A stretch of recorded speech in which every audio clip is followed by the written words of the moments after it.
Okay, so what we're going to do today, is part of this week's lesson, is focus on a new concept, centroids.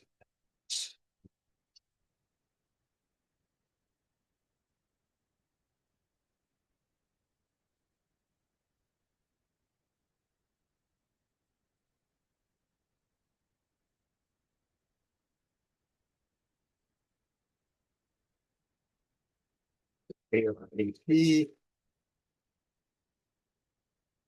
124.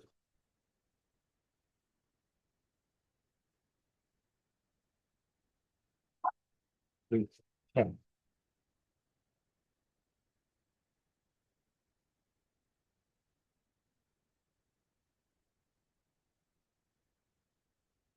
So I'm not sure if you're also having trouble with this.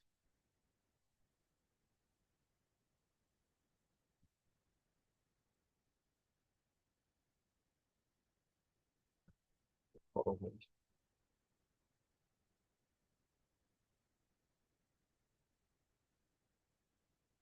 ARAP 124. Yeah. And what we're going to talk about mostly today is centroids. So I want you to imagine something. Let's say you have a body. We're just going to look at bodies in 2 dimensions. Just imagine, ignore the fact that my dog is pretty bad. But imagine this is a regular shape. So you know the centroid is approximately here, especially, let's say, relative to x and y axis. So you know where it is in terms of x, where it is in terms of y, the centroid. But that's not always the case, that you're going to have a simple structure like this. There are going to be many situations where you're going to have to determine the centroid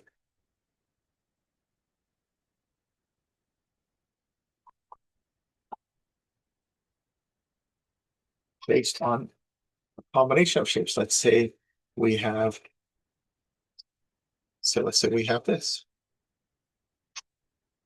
So if you want to imagine that this is a different shape and this is a different shape.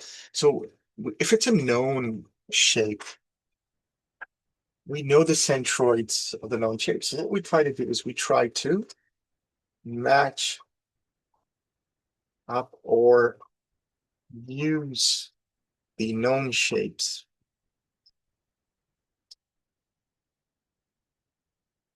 to calculate the centroid. That's essentially what we're going to try to focus on today. And there's a few different methods of doing that. How we're going to approach it is, let's first watch, let's go through some of the slides, and then maybe we'll watch a few clips. The reason why I'm not going to include the clips in the video is when I try to post it on Instagram, sorry, not Instagram, on YouTube. And sometimes they don't like it if you're using the other people's videos, you can get copyrighted. So that way, we're giving credit directly to the original poster, but it helps you in your understanding. And so let's go.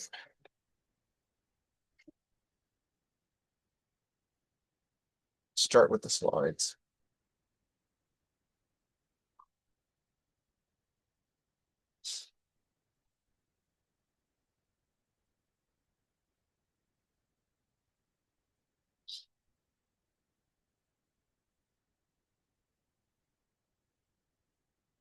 So the shape and proportion, let's say if a beam-like structure or a truss, you want to know the centroid in order to calculate certain properties, specifically moment of inertia, which we're going to talk about a little bit later.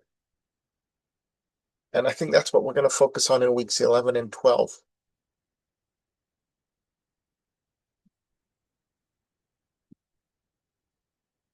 But the center of gravity or the center of mass, let's make the slideshow a little bit better.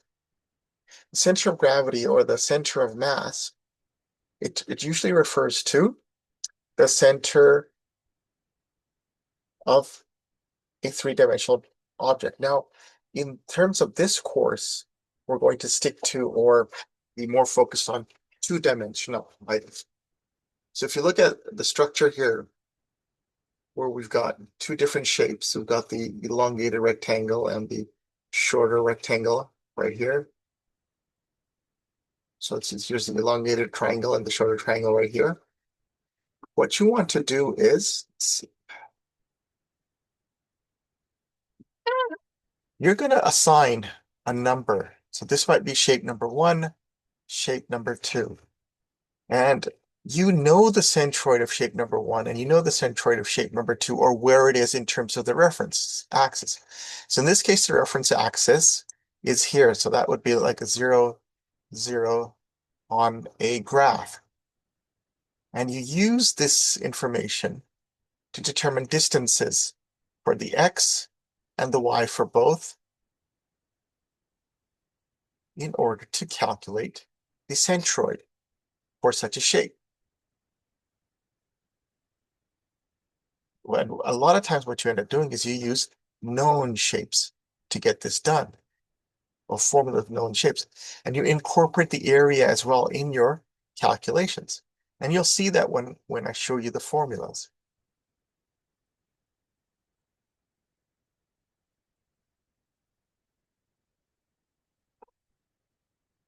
So the method that we're going to focus on of securing or locating the center is using the resultants of our parallel force systems.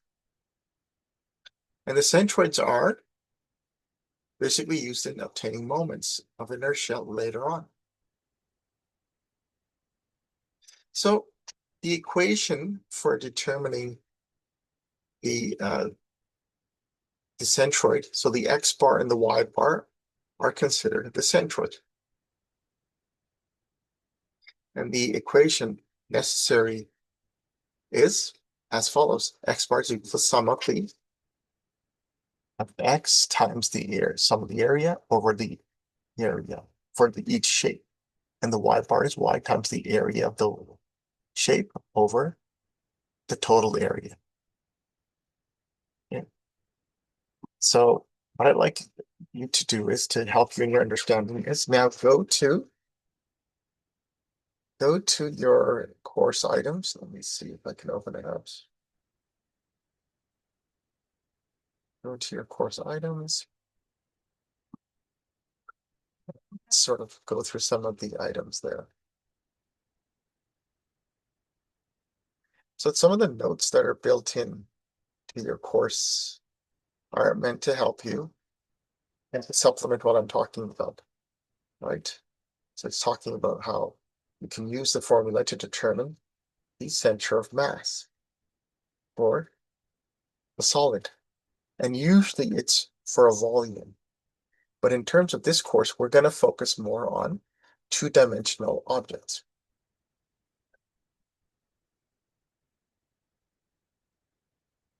And this is a big part of your course. The centroid, by definition, of a body is the point where there's equal volume on all sides.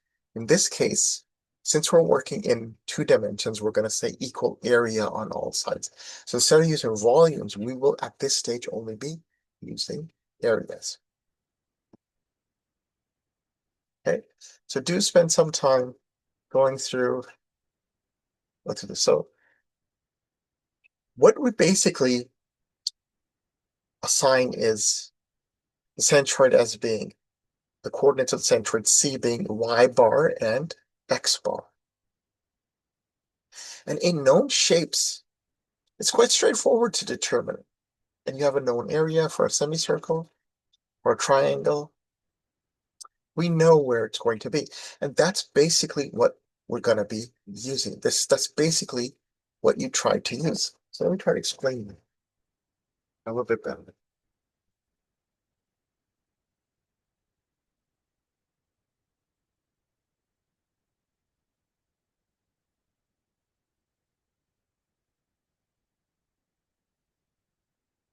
So even if we had a shape like this, actually, you know what? It's not the way. So let's say we have a shape like this.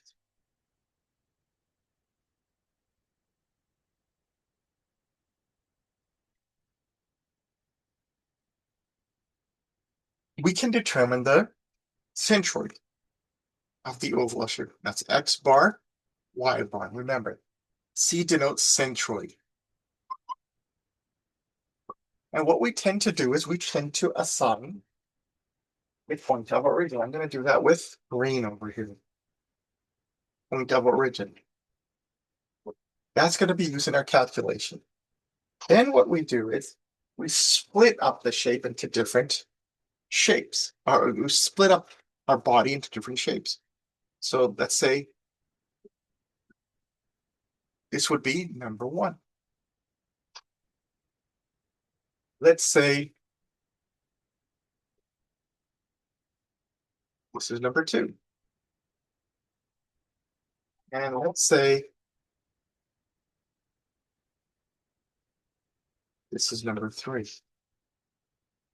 And essentially, we use the formula by creating a table.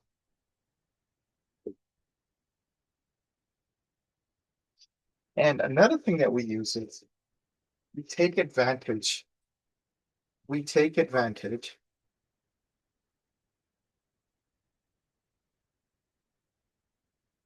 of the fact that we know the areas and centroids common shapes. And that's what we're going to focus on in this part of the lecture, or this portion of this one's lecture. Okay. So now what I'd like you guys to do is, like I said, I don't want to get into a situation where. So as you can see, you can actually change or just split up your entire shape into different shapes. Now, the thing is, in this case, is you can actually do this for complicated volumes as well. That's where you get into calculus, which is a little bit beyond the scope of this part of your program.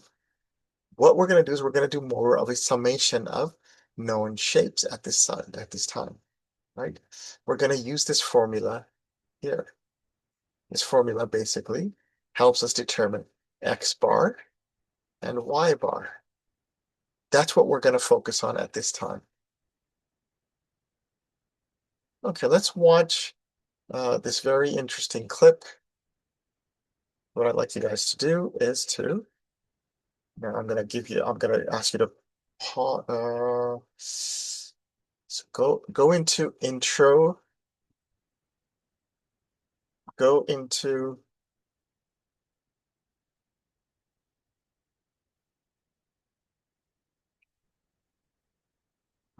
intro to centroids and watch it. And the link is right here. And then come back. I'm going to pause. I'm going to pause everything for you guys. I'll wait for you to guys come back. Okay. All right. Pausing now. Okay. Now that you're back, we can look at the slides again.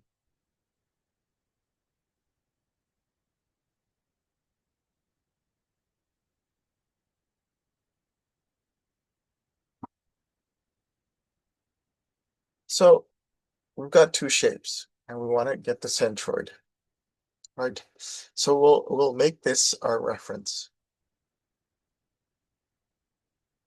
We'll make this our reference over here.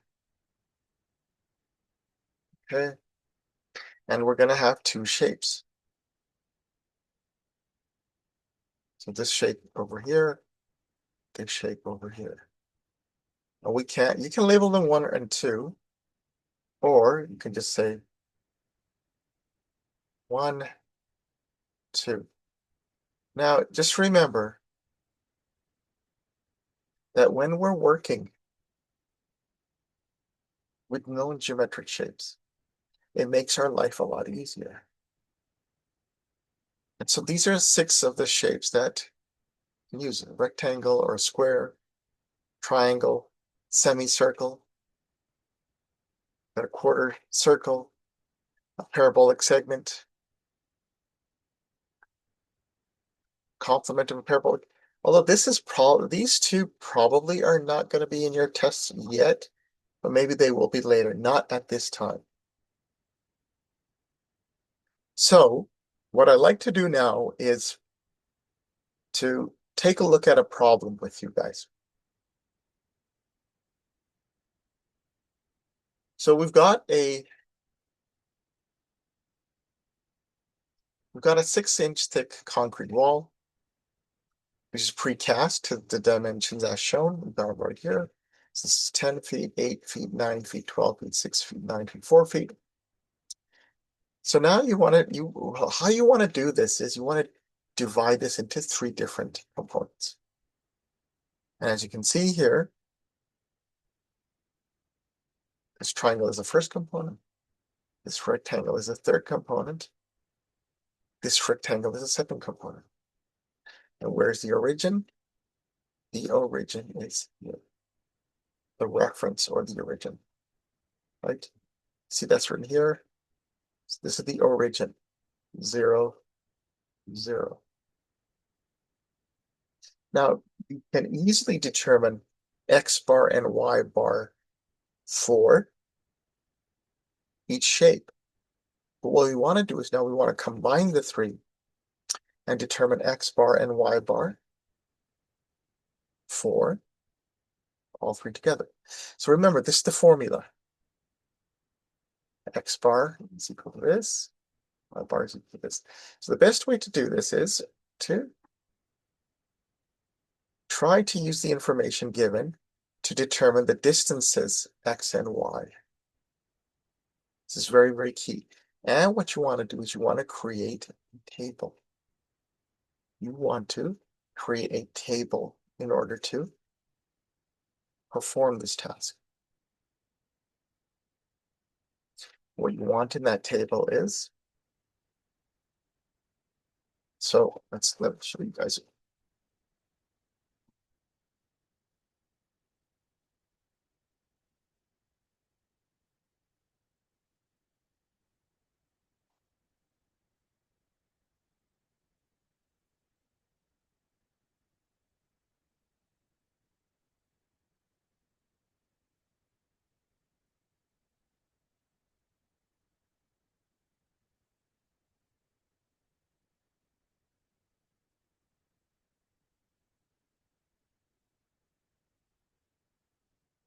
So the first column in your table is the component. What does that mean? The area that you're focused on. So let's say the first area is this triangle. That's area 1. And remember, based on what you saw, based on that, if you had the origin right here, the centroids, you know where it is now. You've got the dimensions given: 9 feet, 6 feet, right? Vertical is 6 feet, horizontal 9 feet. And the first column is going to be the area. The second column is going to be the X. That's the X of the component centroid, right? And it'll make sense to you when I go through it. Let's see. Now this is X times area. Then this is Y. This is Y times the area.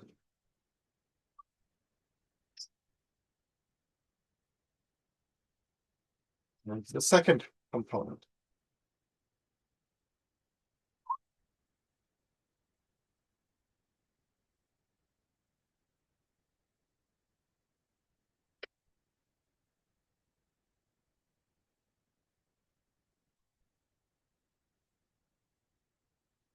What are its dimensions?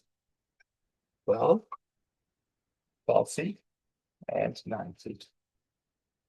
Remember this, the centroid for this is here, the centroid for this is here. What we want the combined centroid. And then you've got the third, a little bit thinner, 4 feet, and 10 feet. So now this is where it gets interesting, right? Remember that this is what the original looks like.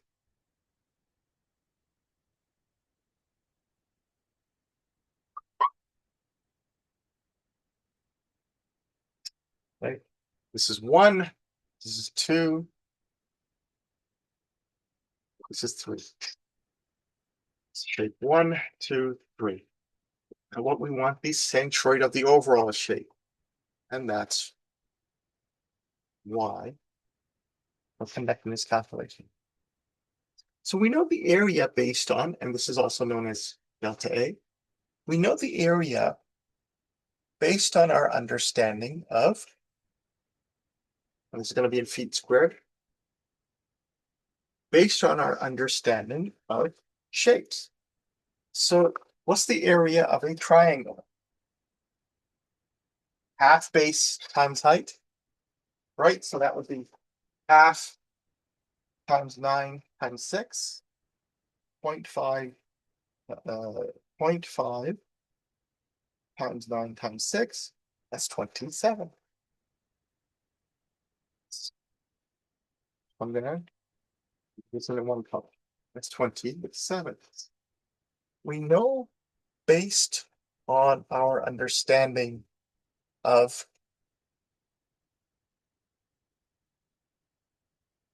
how X is going to fall in this structure that is going to be 6. Based on our understanding of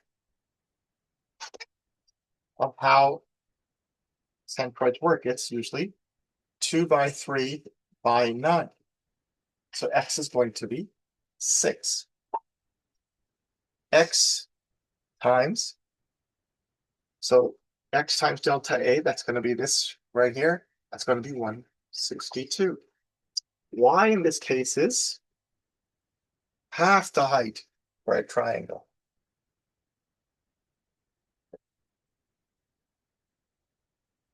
But you also have to add in the height of the rest of the shape. So that's why it's going to be 14. So 14 times 27 gives us Y delta, and that's 378. And you fill in the rest, and you come up with your solution that way.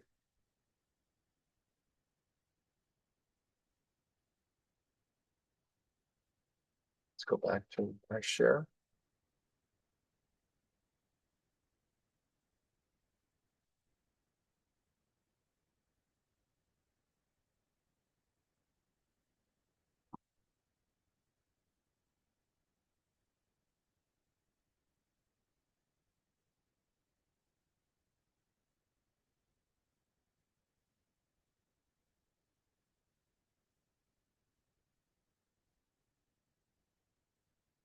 So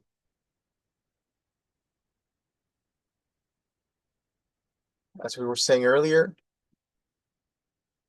hold on, I'm having trouble with this.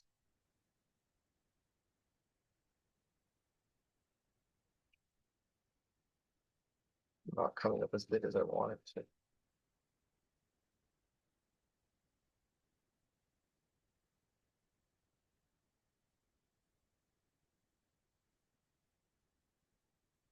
Well, we'll just work with what we have. So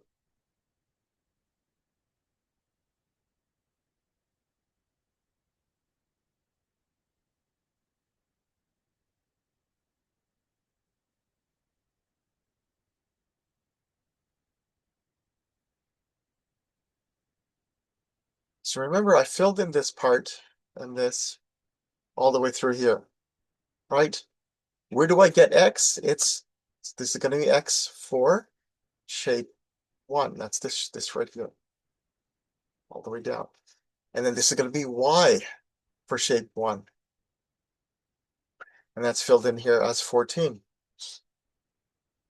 Now let's do the same for shape 2. For shape 2, x is here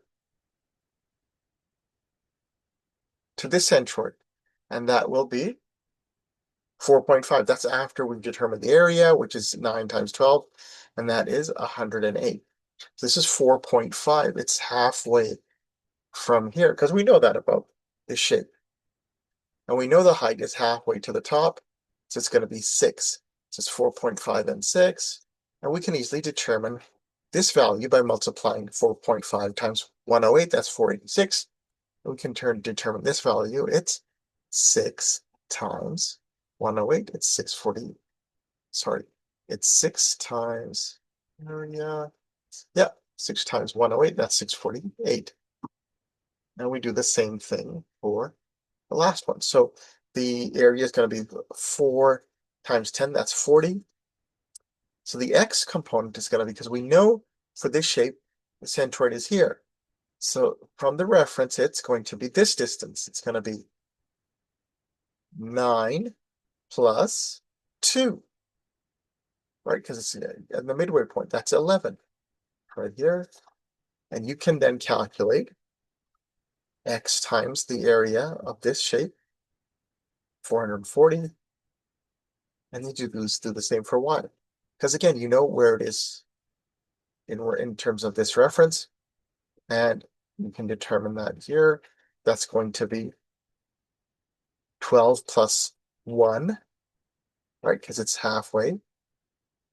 12 plus 1. It's going to be 13. Placed in here. So 13 times 40 gives you 520. And then you add all of these. So the sum of all the areas is 175. The sum of x times the area is 1088. The sum of y times the area is 1546. And so now let's move on to the next slide.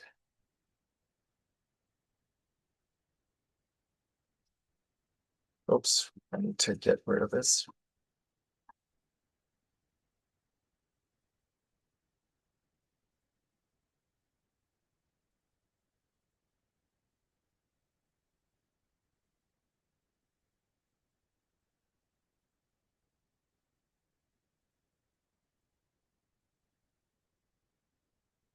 Hopefully you guys are following along.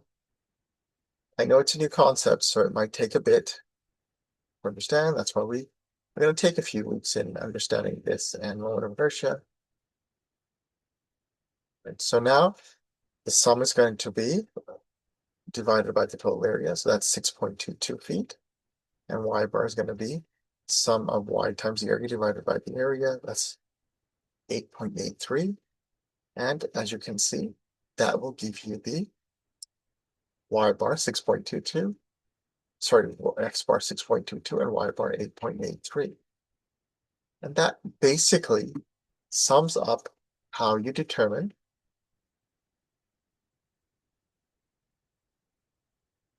your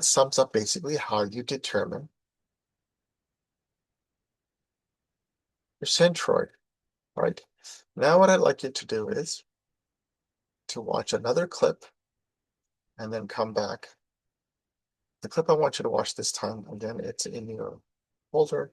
It is centroid using composite shapes in centroid area. And I will see you once you're done. I'll pause it now.